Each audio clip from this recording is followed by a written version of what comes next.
Hello, people of the internet. My name is Maximum Illusion, and welcome back to another Warframe video. Today we're doing something a little different from what I normally do. Instead of doing an actual build guide, I'm going to be going over something that I noticed from the comments of my previous build guide starring Nidus, and that was that a lot of people don't seem to know how to calculate EHP. They don't seem to know what it is and what it actually means. And so in this video, I will be going over all of that. Before we get into that, though, I'd like to remind you all to like, comment, and subscribe. It really helps out the channel, and I hope that in the future that I'll be able to be up there with some of the best YouTubers on the planet. And every time you guys like and subscribe to my videos, it shows me that I'm putting out good content and that you guys enjoy it and that you guys want more. So,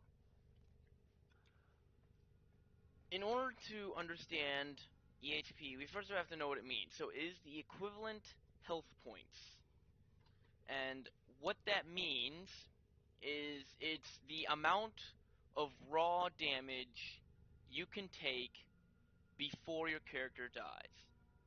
Because there is in fact a difference between your on-screen health, your actual health, and the amount of actual damage you take. And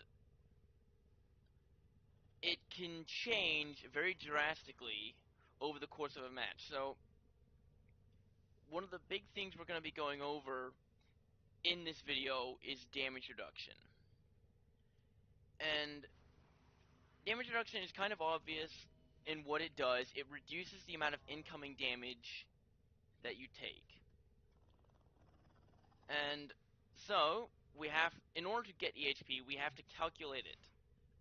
So, the first thing you want to go to is you want to go over abilities, because abilities usually have high amounts of damage reduction, and they will give you the biggest base to go off of.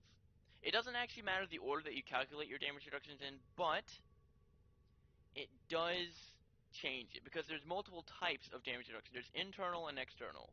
Internal being damage reductions you give yourself, that you yourself are giving, so abilities and armor.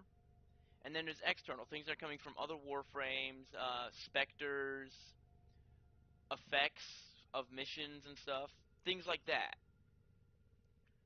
So, first of all, for Nidus, our little test subject here, his parasitic link has a 90% damage reduction. So we're going to assume that during when you're going over your EHP, when you're trying to figure out your max EHP value, we're assuming that you have every single possible tank item activated. So Arcane Guardian will be on,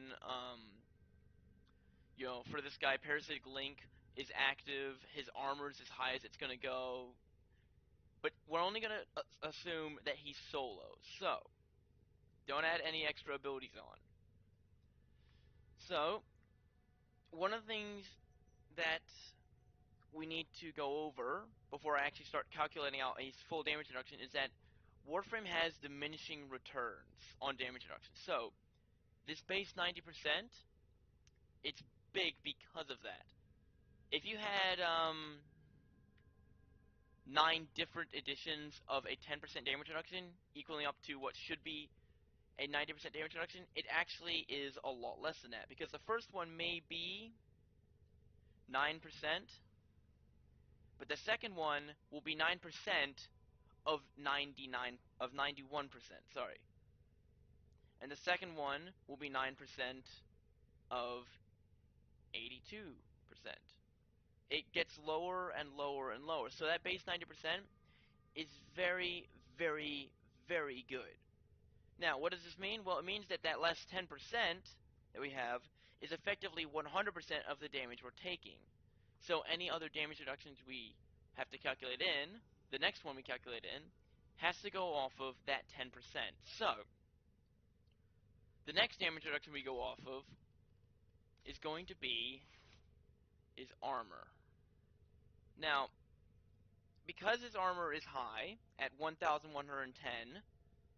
the way we're going to calculate this is said number, 1,110, over 1,110 plus 300. this applies to any armor you have. So if you have 50 armor, it's going to be 50 over 50 plus 300. So what this creates is diminishing returns on your armor. The higher your armor gets, the less damage reduction you get for the same amount. With 1110 armor, Nidus here has approximately 78% damage reduction. Now, that 78% is going into 10%, making it effectively 7.8%. What this means is that Nidus as a whole is taking approximately 2.2% total damage. Having diminishing returns on damage reduction in games, it makes it so that there's characters out there who cannot get broken.